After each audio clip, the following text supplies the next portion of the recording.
ಶಿಕ್ಷಕರಿಗೆ ಕಾಂಗ್ರೆಸ್ ಸರ್ಕಾರ ಜಾರಿ ಮಾಡಿದ್ದ ಮಾಸಿಕ ಪಿಂಚಣಿ ಯೋಜನೆಯನ್ನು ಹಿಂದಿನ ಜೆಡಿಎಸ್ ಬಿಜೆಪಿ ಸಮ್ಮಿಶ್ರ ಸರ್ಕಾರ ರದ್ದು ಮಾಡಿದ್ದರಿಂದ ಅನುದಾನಿತ ಶಾಲಾ ಶಿಕ್ಷಕರು ಬೀದಿ ಪಾಲಾಗುವಂತಾಗಿದೆ ಎಂದು ನೈಋತ್ಯ ಶಿಕ್ಷಕರ ಕ್ಷೇತ್ರದ ಕಾಂಗ್ರೆಸ್ ಎಂಎಲ್ಸಿ ಅಭ್ಯರ್ಥಿ ಕೆಕೆ ಮಂಜುನಾಥ್ ಆರೋಪಿಸಿದ್ದಾರೆ.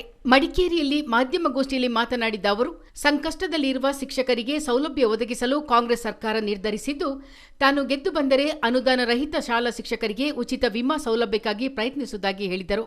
ಶಿಕ್ಷಣ ಸಂಸ್ಥೆಗಳು ಮತ್ತು ಶಿಕ್ಷಕರ ಸಮಸ್ಯೆಗಳು ಕಗ್ಗಂಟಾಗಿ ಉಳಿದುಕೊಂಡಿವೆ. ಕೇಂದ್ರ ಸರ್ಕಾರದ ನೀತಿಗಳು ಶಿಕ್ಷಣ ವ್ಯವಸ್ಥೆಯನ್ನೇ ಕಲುಷಿತಗೊಳಿಸಿವೆ. ಕಾಂಗ್ರೆಸ್ ಸರ್ಕಾರ ಈ ಎಲ್ಲ ಸಮಸ್ಯೆಗಳಿಗೆ ಪರಿಹಾರ ನೀಡಲು ಬದ್ಧವಾಗಿದೆ. ಸರ್ಕಾರಿ ನೌಕರರಾದ ಶಿಕ್ಷಕರ ರಕ್ಷಣೆ ಮತ್ತು ಅವರ ಸೇವಾ ಭದ್ರತೆಗೆ ಒತ್ತು ನೀಡುವ ಕೆಲಸ ಮಾಡುವುದಾಗಿ ಕೆಕೆ ಮಂಜುನಾಥ್ ಕುಮಾರ್ ಹೇಳಿದರು. ನನ್ನ ಕಡೆಯಿಂದ ಒಂದು ಒತ್ತಾಯವನ್ನು ಮಾಡ್ತಾ ಇದ್ದೇನೆ. ನಾನು ಎಂಎಲ್ಸಿಯಾಗಿ ಆಯ್ಕೆಯಾದಂಥ ಸಂದರ್ಭದಲ್ಲಿ ಅನುದಾನ ರಹಿತ ಖಾಸಗಿ ನೌಕರರಿಗೆ ಸರ್ಕಾರದ ವತಿಯಿಂದ ಉಚಿತ ವಿಮಾ ಸೌಲಭ್ಯವನ್ನು ಕೊಡಲಿಕ್ಕೆ ನನಗೆ ಸಾಧ್ಯ ಆಗ್ತದೆ, ಕೊಡಿಸ್ಲಿಕ್ಕೆ ಅನ್ನುವಂಥದ್ದನ್ನು ನಾನು ಭರವಸೆ ಕೊಡ್ತೇನೆ. Free insurance from the state government to all employees of the unaided institutions starting from high school to higher education, medical, engineering, ಸ್ನಾತಕೋತ್ತರ ಪದವಿಗಳು, ಯೂನಿವರ್ಸಿಟಿ ಪ್ರೊಫೆಸರ್ಸ್ ಎಲ್ಲರೂ ಕೂಡ ಶಿಕ್ಷಕರೇ ಆಗ್ತಾರೆ. ಅವರೆಲ್ಲರೂ ನಮ್ಮ ಮತದಾರರು. ಇವತ್ತು ಪದವಿ ಮತ್ತು ಸ್ನಾತಕೋತ್ತರ ಪದವಿಗಳು ಸೆಂಟ್ರಲ್ನಿಂದ ಗ್ರಾಂಟ್ ಇಲ್ಲದೆ ಬಹಳ ಕೆಟ್ಟ ವಿಷಮ ಸ್ಥಿತಿಗೆ ಹೋಗಿದೆ ಶಿಕ್ಷಣದ ವ್ಯವಸ್ಥೆ ಮತ್ತು ನೌಕರರ ಪರಿಸ್ಥಿತಿಗಳು. ಸೆಂಟ್ರಲಿಂದ ಗ್ರಾಂಟ್ ಕೊಡ್ತಾ ಇಲ್ಲ, UGC ಸ್ಕೇಲ್ ಅವರಿಗೆಲ್ಲ. ಮತ್ತು ಖಾಸಗಿ ಸಂಸ್ಥೆಗಳಿಗೆ ಇವತ್ತು ಏನಾಗಿದೆ ಅಂತ ಹೇಳಿದ್ರೆ, ನಾವು ಯಾಕೆ ಈ ಸಂಸ್ಥೆಗಳನ್ನು ನಡೆಸ್ತಾ ಇದ್ದೀವಿ ಎನ್ನುವಂಥ ಭ್ರಮ ನಿರಸನ ಆರಂಭ ಆಗಿದೆ. ಅವೈಜ್ಞಾನಿಕವಾದಂಥ ಕ್ರಮ. ಅವರಿಗೆ ರಿನಿವಲ್ ಮಾಡಲಿಕ್ಕೆ ಮಾನದಂಡಗಳು ಮತ್ತು ಆ ನಿಯಮಗಳು ಅಸಾಧ್ಯವಾದಂಥ ಮಾನದಂಡಗಳನ್ನು ಹಾಕೊಂಡಿದ್ದಾರೆ. ಕಟ್ಟಡ ಸುರಕ್ಷತೆ ಬಗ್ಗೆ ಸರ್ಟಿಫೈ ಆಗಬೇಕು ಅಂತ. 50 ವರ್ಷ, 100 ವರ್ಷ, 150 ವರ್ಷ ಹಳೆಯ ವಿದ್ಯಾಸಂಸ್ಥೆಗಳಿದೆ. ಅಲ್ಲಿಯ ಕಟ್ಟಡಗಳು ಈ ವರ್ಷ ಕಟ್ಟಿದ ಕಟ್ಟಡಕ್ಕಿಂತ ಗಟ್ಟಿಯಾಗಿರ್ತದೆ. ಆದರೆ ಇಲಾಖೆಯಲ್ಲಿ ಪರ್ಮಿಷನ್ ಕೊಡಲಿಕ್ಕೆ ಮೀನಾಮೇಷವನ್ನು ಎಣಿಸ್ತಾರೆ.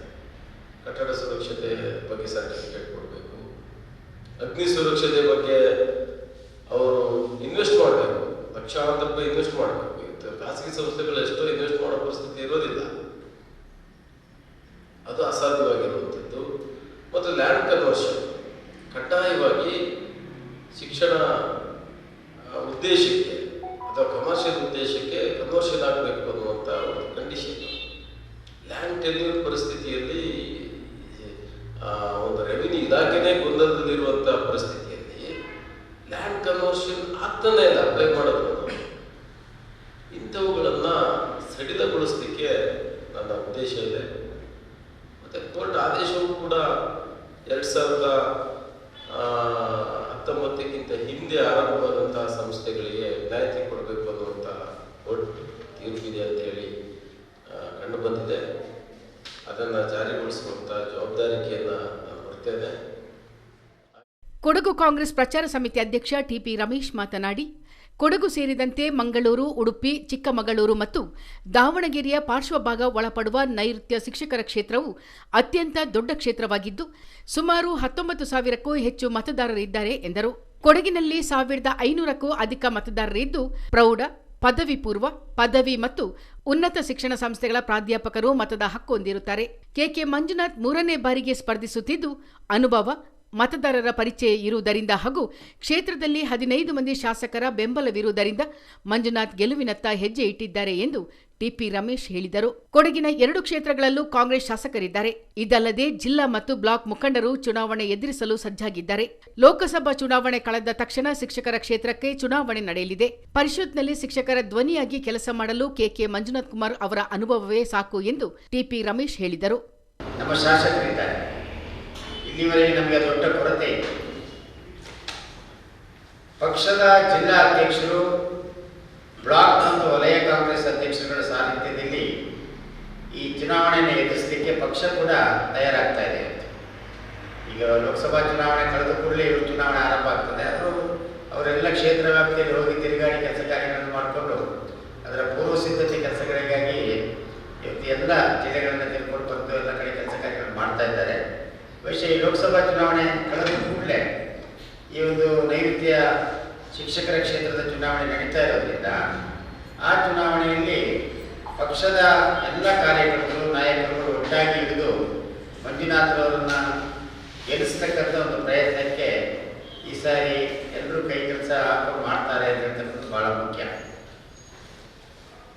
ಭಾಳ ಮುಖ್ಯ ನಾನು ಹೇಳೋದೇನೆಂದರೆ, ವಿಧಾನ ಪರಿಷತ್ತಿನಲ್ಲಿ ಶಿಕ್ಷಕರುಗಳ ಸಮಸ್ಯೆಗೆ ಪರಿಹಾರದ ಧ್ವನಿಯಾಗಿ ಆಯ್ಕೆ ಆಗ್ತಕ್ಕಂಥ ಪ್ರತಿನಿಧಿ ಕೆಲಸ ಮಾಡಬೇಕು ಅಂತಕ್ಕಂಥದ್ದು ನಮ್ಮ ಅಚಲ ವಿಶ್ವಾಸ. ಸೊ ಆ ಒಂದು ಹಿನ್ನೆಲೆಯಲ್ಲಿ ಮಂಜುನಾಥ್ ಅವರಿಗಿರ್ತಕ್ಕಂಥ ಅನುಭವಗಳು, ಶಿಕ್ಷಕರ ಕ್ಷೇತ್ರದಲ್ಲಿ ಅವರು ಮಾಡಿರ್ತಕ್ಕಂಥ ಕೆಲಸಗಳು, ಕೊಡಗು ಜಿಲ್ಲಾ ಶಿಕ್ಷಕರ ಪತ್ತಿನ ಸಹಕಾರ ಸಂಘದ ಅಧ್ಯಕ್ಷರಾಗಿ ಅವರು ಮಾಡಿರ್ತಕ್ಕಂಥ ಕೆಲಸಗಳು, ಕೊಡಗು ಜಿಲ್ಲಾ ಕಾಂಗ್ರೆಸ್ ಪಕ್ಷದ ಅಧ್ಯಕ್ಷರಾಗಿ ಅವರು ಮಾಡಿರ್ತಕ್ಕಂಥ ಕೆಲಸಗಳು ಮತ್ತು ಎಲ್ರಿಗೂ ಚಿರಪರಿಚಿತರಾಗಿರ್ತಕ್ಕಂಥ ಕೊಡಗಿನ ಎಲ್ಲ ಮತದಾರರಿಗೆ ಚಿರಪರಿಚಿತರಾಗಿದ್ದಾರೆ ಮತ್ತು ಎಲ್ಲ ಭಾಗವನ್ನು ಅವರು ಸುತ್ತಾಡಿ ಈಗಾಗಲೇ ಅನುಭವಕ್ಕೆ ತೆಗೆದುಕೊಂಡಿದ್ದಾರೆ.